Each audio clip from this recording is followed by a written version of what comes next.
Bako. Pwede natin Ano ba ba nga? pagtalunan. Wala po talaga eh. Mr. President. If I may, Mr. President, and I think that was a good analogy. Thank you for that. Napaisip niyo ako doon.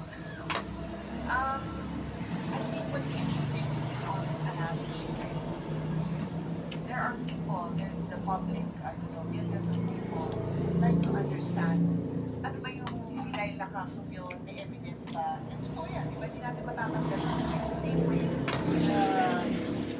yung manliligaw na walang pag-asa. Gusto din niyang malaman, nagkaroon ka sa tao yun, you want to know the truth. Kasi kung naniniwala ka na innocent yung tao yun, gusto mo mapatunayan na may innocent siya.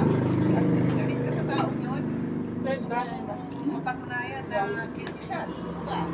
But, meron tayong kinikilalang Supreme Court na nagsasabi, Purple placket.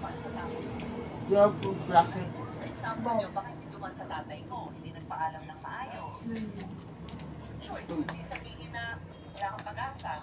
Baka naman nga naman may pag-asa, pero I have to follow the rules of my father's house na hindi dumaan sa tamang proseso. So, doon mo tayo babalik, and as a lawyer, I have to say this na yun nga, we are governed by laws.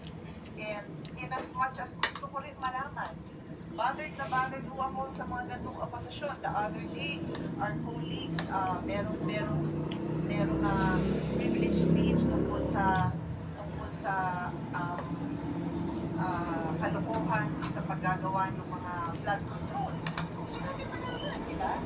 Ngayon, pagka yun ay na-discuss sa sa media, okay na media siya. Pero walang pag-ibig sa yun kasi we should go to the proper process. The process yan sa halls of the Senate. Malik daw manok nga para We have gambling. hearings in need of legislation. And then magre-recommend tayo na maupos na yan. So may proseso na yun. So yun ho siguro yung pinapatunguhan. Doon mo papunta ang aking conclusion na in as much as the public deserves to know, because we all deserve to know, we also have to follow the process.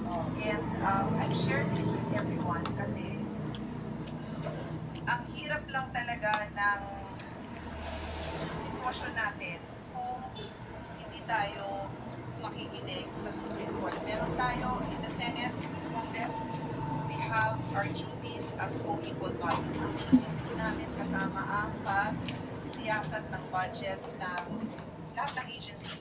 So pati Supreme Court, budget niya, tinitingnan. At ang Regional Trial Court, tinitingnan natin ang budget. That's our job as a co-equal. Sila naman, may job din sila na pagka may grave abuse of discretion, they have to also say it. They also have to make their position known, which they have.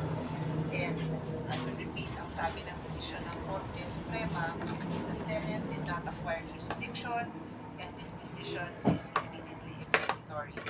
So, I'm happy to listen. I don't know kung may magsasalita pa, pero I shared my views on Hello, my love to this. sit. Hello, my love. Parang Parang lagi ko ba sa mga kasamahan natin para ma-enlighten din po ako, but I'm guided also by my practice as a lawyer and my duty as a lawyer to also, I can disagree with the court, wala tayong problema doon. We know that we have the Ano yung palit mo? first Makes you wonder why sorry, did you that it makes you wonder why? did not enjoin us, did not issue a writ. It could have, but it did not. So, yeah, your guess is as good as mine because if they really wanted us to end this, why didn't they Just to add to the bewilderment and the enlightenment, what is there to enjoy